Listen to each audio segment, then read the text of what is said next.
Dans cette étape de mon guindage, je vais entamer le troisième tour du guindage, c'est-à-dire le premier tour de rappel.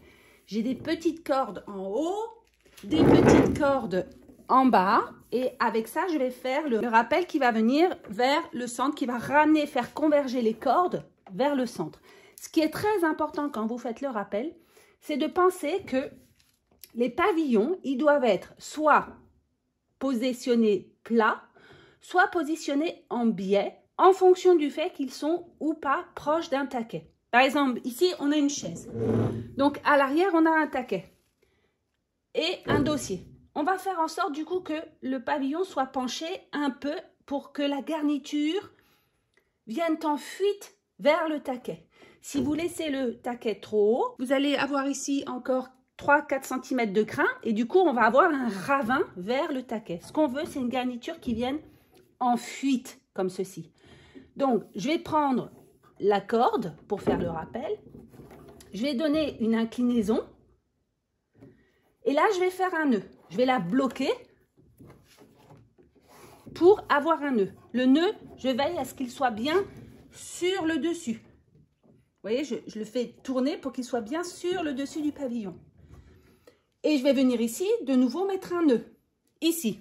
Quand je ferai le quatrième tour de rappel, je viendrai prendre cette corde-là. Et là, je vais aussi éventuellement incliner pour que ça continue en pente vers le taquet. Ici, à l'avant, c'est complètement différent. Sur les côtés et à l'avant, c'est une chaise. Il n'y a donc pas de taquet puisqu'il n'y a pas d'accotoir ici sur les côtés. Et donc, on veut que les pavillons soient le plus plat possible. OK?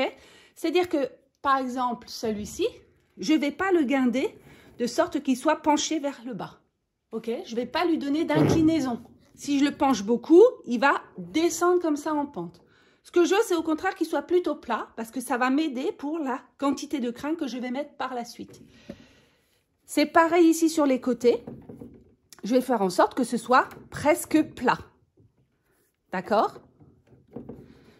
Sur un cabriolet, si j'ai ici des consoles d'accotoir pour tenir l'accotoir, ici, alors il y a des taquets. Et là, il va falloir que ma garniture, elle vienne en pente. Donc, mon guindage, je vais le faire en sorte qu'il soit penché en fuite vers les taquets. Mais en façade, ça va rester droit. Ça, c'est les petites subtilités de la garniture.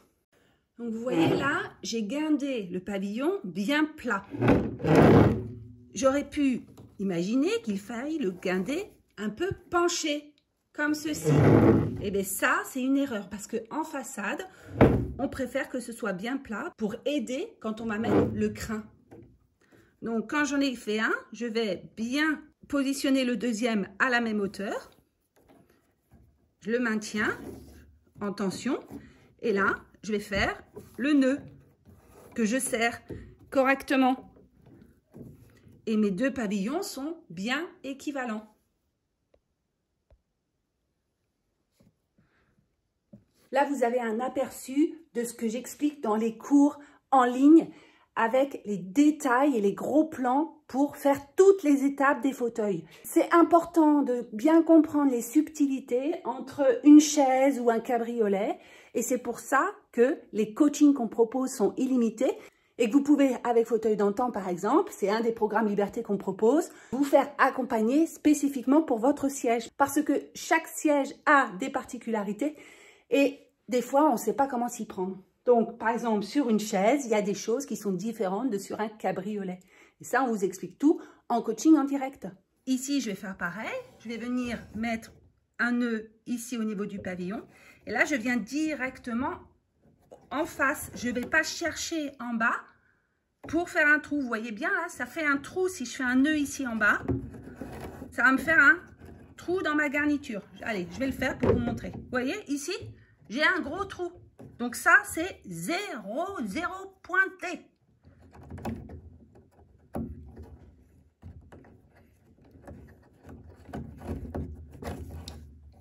Au contraire, on veut une surface bien plane comme celle qu'on a ici. Et donc, on va mettre les cordes, le nœud, et donc on va venir faire le nœud ici, en face, au bout du pavillon.